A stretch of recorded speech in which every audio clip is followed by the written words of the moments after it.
Hai adik-adik, kami dari Universitas HKBP Nomensen Medan. Saya Gibi Sintia Manik, jurusan Pendidikan Bahasa Indonesia yang akan menyampaikan materi kelas 8. Saya Agung Siaan, jurusan Pendidikan Bahasa Indonesia. Saya akan membawakan materi kelas 7. Saya Hana Siahaan, jurusan Pendidikan Bahasa Indonesia. Di sini saya akan membantu MTM untuk menyampaikan materi kepada adik-adik kelas 9 seluruhnya untuk beberapa minggu ke depan. Adapun materi kita pada hari ini yaitu tentang pidato persuasif. Pengertian pidato persuasif. Adik-adik sekalian silakan dibaca dan pahami slide-nya ini. Pidato persuasif adalah pengungkapan pendapat secara jelas dan logis sehingga dapat meyakinkan pembaca atau pendengar dengan menyajikan argumen dari sudut pandang. Nah, di sini orang yang berpidato disebut orator. Adik-adik silakan dicatat ya. Nah, untuk lebih memahami pidato persuasif, mari kita perhatikan. Orang yang berpidato menggunakan jenis pidato persuasif ini ialah benar-benar orang yang harus memiliki keterampilan berbicara yang baik. Bukan sembarangan orang asal berbicara, karena orang yang menggunakan pidato persuasif ini bertugas mengubah sikap pendengarnya dari tidak setuju menjadi setuju. Orang yang berbicara juga harus melandaskan isi pembicaraannya pada argumen yang nalarnya logis, masuk akal, dan dapat dipertanggungjawabkan. Lalu apa tujuan pidato? Adik-adik yang sungguh-sungguh menerima materi pada hari ini pasti mengetahui tujuan pidato tersebut berdasarkan pengertian teks pidato persuasif. Untuk itu mari kita pahami bersama. Baik adik-adik, kita bisa baca pada slide tujuan yang pertama, pembentukan tanggapan. Nah, contoh pidato persuasif, pidato pencalonan ketua himpunan mahasiswa. Kita bisa simak bahwasannya dalam pembentukan tanggapan tersebut, pidato pencalonan ketua himpunan mahasiswa pastinya dia akan memberikan visi misi.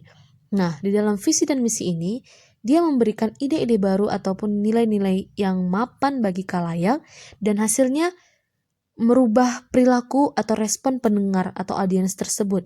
Itu tadi, maka pidato persuasif ini memberikan atau mengubah sikap pendengarnya dari tidak setuju menjadi setuju. Tujuan yang kedua yaitu penguatan tanggapan.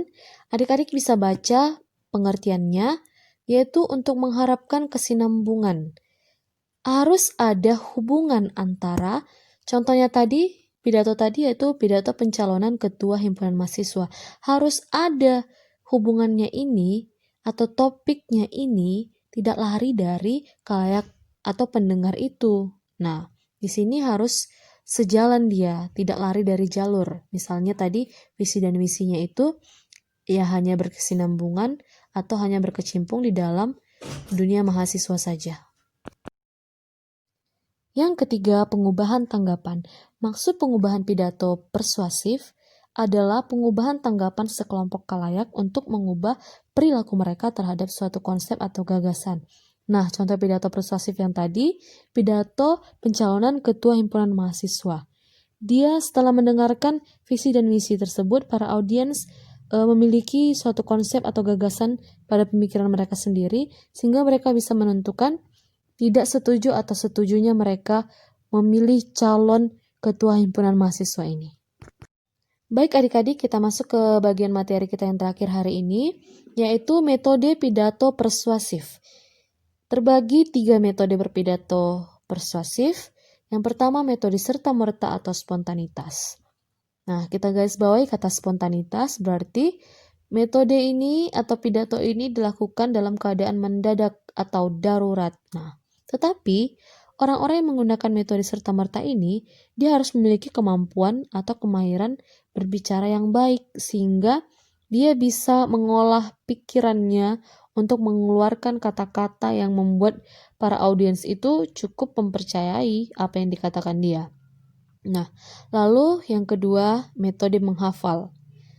Orang yang berpidato menggunakan metode menghafal tersebut harus mempersiapkan materi yang matang yang mau dihafal dia saat menyampaikan pidatonya. Yang ketiga, metode naskah.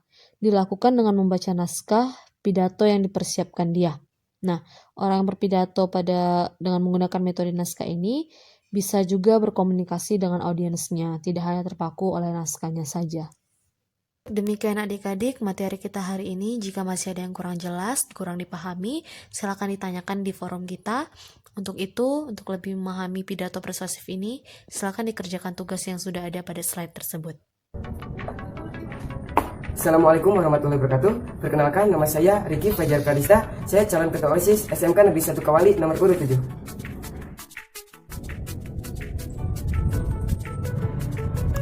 Visi saya menjadikan siswa-siswi SMK Negeri 1 Kawali menjadi cager, bager, benar, pintar. Misi saya yang pertama, meningkatkan keimanan dan ketakwaan terhadap Tuhan Yang Maha Esa. Misi saya yang kedua, memaksimalkan program yang sudah atau belum terlaksanakan untuk meningkatkan prestasi siswa baik secara akademik maupun non-akademik. Misi saya yang ketiga, meningkatkan kedisiplinan dan kreativitas siswa. Misi saya yang keempat, mengadakan acara yang bersifat positif pada hari-hari besar. Misi saya yang kelima, menumbuhkan rasa kekeluargaan di antara siswa dan juga di ekstrakurikuler yang ada di SMK Negeri 1 Kawali.